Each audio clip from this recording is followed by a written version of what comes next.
Goedenavond allemaal. Ik ben Jeroen van Moed.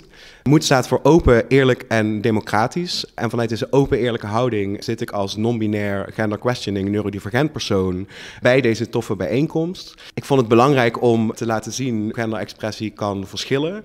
Dus vandaar dat ik in deze uitdossing ben gekomen. En we gaan door de 7 punten kort heen om de ideeën die Moed daarover heeft bij jullie te laten zien. We hadden het al kort over de initiatieven, of daar werd over gevraagd. Er zijn in onze stad een aantal hele bijzondere queer initiatieven. En er is eigenlijk gebleken dat er toch wel flink veel behoeften zijn waar de stad nog niet aan kan vervullen. En volgens ons is het echt aan de gemeente om naar die organisaties de brug over te lopen en om te gaan kijken in het dialoog wat we kunnen faciliteren voor deze organisaties. Volgens Moed is er een gebrek aan facilitatie in de stad Maastricht als het gaat over bottom-up organisaties. En daar vinden we bij queer organisaties ook terug. Er zijn organisaties die bijvoorbeeld ruimte zoeken of geld nodig hebben of meer zichtbaarheid. En wij zien daar een rol in voor de gemeente om daar een handreiking in te doen. Ook de uitdagingen van meervoudig gemarginaliseerde personen zijn heel divers. Het COC noemde al in hun uitnodiging trans, intersexe personen, LGBTI, asielzoekers en ouderen, maar Moed denkt dan bijvoorbeeld ook aan neurodivergente queerpersonen en queerpersonen met een lichamelijke beperking. Een intersectionele aanpak is volgens de partij Moed van heel groot belang. En de gemeente zou deze aanpak over de hele breedte meer moeten toepassen. Dan hebben we het niet alleen in het beleid, maar voornamelijk ook in het sociale domein. Wordt daar echt veel gemist. Het is bijvoorbeeld voor gemarginaliseerde mensen vaak lastig om aan een baan te komen. Neurodivergente mensen hebben een andere behandeling nodig in het sociale domein en zo verder. Dan willen we nog even inhaken op een stukje veiligheid. Wij zagen dat vooral de politie aan het bod kwam. Ervaring leert dat de politie eigenlijk toch vaak voor LGBTI-mensen niet veilig is. En er is in de cultuur van de politie vaak sprake van toxische masculiniteit, die ervoor zorgt dat op het moment dat iemand aangifte komt doen, het vaak niet serieus genomen wordt. En dat vinden we heel schrikbarend. We denken dat het belangrijk is dat er binnen de politie een cultuurverandering plaatsvindt, die roze en blauw al ingezet heeft, maar die volgens ons nog veel verder dan dat kan worden voortgezet. Daarnaast vinden we het ook belangrijk dat er andere aanspreekpunten komen waar mensen wel op een veilige manier hun melding kunnen maken van bijvoorbeeld grensoverschrijdend gedrag of een aanval op straat. We hebben het ook even over seksuele voorlichting. Andere partijen hebben het ook al even genoemd.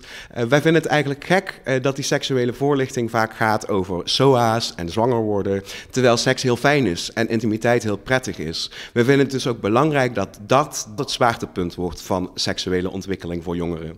Het mag dan bijvoorbeeld ook gaan over BDSM, polyamorie of kink, want dat hoort er ook bij. En we vinden het belangrijk dat er in de educatie aandacht komt voor de diversiteit van het menselijke lichaam. Dan hebben we het bijvoorbeeld ook over intersexe lichamen. En dat er aandacht komt voor genderdiversiteit. En niet alleen maar voor man-vrouw en wat daartussenin valt, maar bijvoorbeeld ook voor genderloze identiteiten. En het belang van het in de kijker stellen van aseksuele en aromantische identiteiten. We vinden dat in seksuele voorlichting iedereen zichzelf moet kunnen herkennen. En dus ook deze identiteiten die tot nu toe eigenlijk worden achtergelaten. Daarnaast vinden we het in educatie belangrijk dat de verkrachtingscultuur waar we nu eigenlijk nog in leven, wordt aangepakt daar waar het effectief is. En dat is in dit geval bij de mannelijke populatie, waarin we zien dat het stoer doen nog steeds een heel belangrijk onderdeel is van het omgaan met elkaar. Wij gunnen deze mannen ook kwetsbaarheid onderling. Elkaar eens een knuffel kunnen geven zonder dat het verder iets betekent. Of als je verdriet hebt, dat bij elkaar opzoeken. Dat is voor jonge kinderen en mannen op leeftijd echt een gemis. En volgens mij kunnen we daardoor ook een hele groot probleem aanpakken als we het hebben over straatintimidatie of grensoverschrijdend gedrag. Wat we heel belangrijk vinden als partij is representatie. En daarom staat ook in de eerste 6 mensen van onze lijst zijn 4 queer mensen vertegenwoordigd. Onder andere biseksuele mensen en gender-questioning non-binary mensen. En ook neurodivergente mensen zijn bij ons gerepresenteerd. We missen nog een perspectief van mensen van kleur. Daar zijn we ons bewust van. En dat is ook zeker iets waar we in de toekomst heel graag aan willen werken. Het is ook belangrijk om te kijken naar de meest gemarginaliseerde mensen in onze stad. En daar vooral een kritische blik aan te geven als het om beleid gaat. Hoe kunnen we ervoor zorgen dat in elk beleid de mensen die het meest gemarginaliseerd zijn, worden meegenomen? Daar zijn we volgens mij als partij erg goed in, om in de hoekjes te zoeken naar waar het beleid dat nu gemaakt wordt nadelig is voor mensen waar in eerste instantie misschien niet direct aan gedacht wordt. En in navolging daarvan heeft de CNC ons een blinde vlek doen ontdekken waar het gaat over LGBTI-ouderen. We waren ons bewust van vereenzaming en ook bekend met pesterijen in bijvoorbeeld zorgingstehuizen. Maar dingen als de vraagverlegenheid van ouderen zelf en de handelingsverlegenheid zien we wel als een probleem waar de politiek absoluut op moet inspelen. Het zou bijvoorbeeld veel bekender mogen zijn dat Movisie daar een toolkit voor heeft. En ik denk dat de gemeente er een rol in speelt om daar veel meer onderzoek naar te doen hoe deze doelgroep ook geholpen kan worden en om die vereenzaming tegen te gaan.